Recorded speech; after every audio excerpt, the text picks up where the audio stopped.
Selamat pagi semua. Selamat datang ke sesi penerangan kita. Hari ini, kita akan bincangkan satu konsep yang saya boleh kata jadi tulang belakang kepada hampir semua aplikasi moden. Ia sangat asas tapi sangat-sangat penting. Jom kita mulakan. Cuba fikir sekejap, pernah tak anda guna satu aplikasi, contohnya nak beli barang online, lepas tu bila tekan butang bayar, tiba-tiba je dah masuk ke laman web bank anda. Semuanya lancar, macam satu aplikasi yang sama. Macam mana semua ni boleh terjadi ya? Nah, kuasa ajaib di sebaliknya, itulah yang kita akan rungkai hari ini. Okey, untuk faham semua tu, kita kena mula dari yang paling asas sekali. Apa sebenarnya yang kita maksudkan dengan integrasi modul? Jom kita pecahkan satu persatu.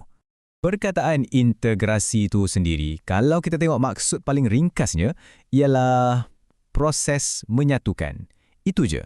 Ambil benda-benda yang berasingan dan kita gabungkan jadi satu benda yang berfungsi bersama. Sekarang, kita masukkan dalam dunia perisian pula.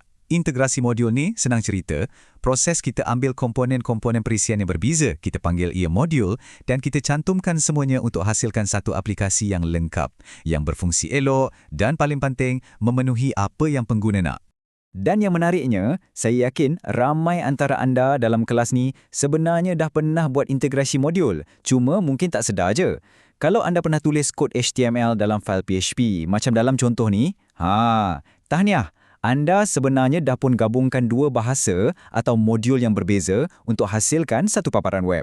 Simple kan? Baik, kita dah tahu apa tu integrasi. Sekarang, soalan yang lagi penting, kenapa? Kenapa kita kena susah-susah nak gabungkan semua modul yang berbeza ni? Apa tujuannya? Jom kita tengok. Mari kita balik semula ke contoh membeli belah online tadi. Bayangkan anda kat laman web A, pilih barang, masuk troli, tekan butang nak bayar. Tiba-tiba, tanpa rasa kekok, anda dah ada kat laman web bank anda, iaitu laman web B, untuk sahkan bayaran. Inilah tujuan utama integrasi, untuk cipta satu aliran kerja yang lancar, yang tak terganggu. Jadi pengalaman pengguna tu rasa mudah dan efisien. Okey kelas, jadi sebelum kita boleh gabungkan apa benda yang kita kena fikirkan dulu? Apa persediaan yang perlu ada? Mari kita tengok senarai semaknya. Dalam dunia web, ada beberapa jenis modul yang memang selalu sangat kita akan integrasikan.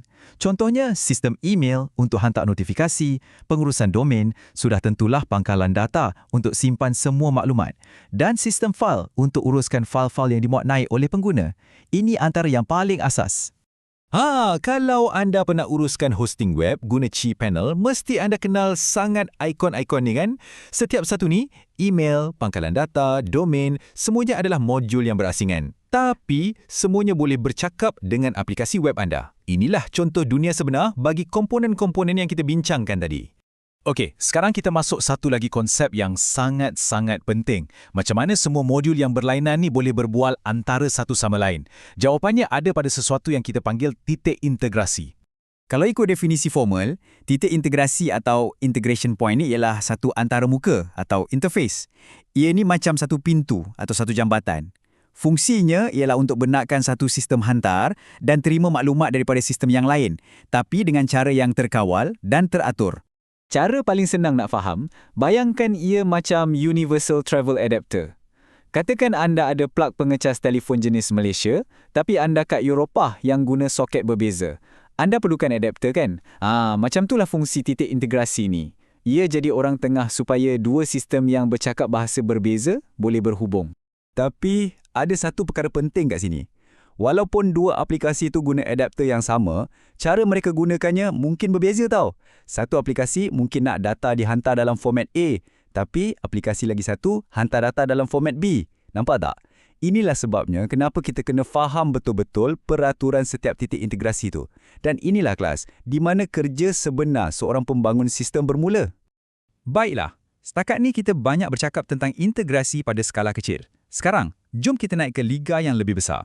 Bila kita cakap pasal syarikat gergasi yang ada beratus-ratus sistem, kita perlukan sesuatu yang lebih hebat. Masa untuk kita kenali EAI. Cuba kita bayangkan sebuah syarikat besar. Mereka ada sistem untuk uruskan stok barang, sistem untuk uruskan jualan dan pelanggan atau CRM, sistem untuk bayar gaji pekerja, dan macam-macam lagi.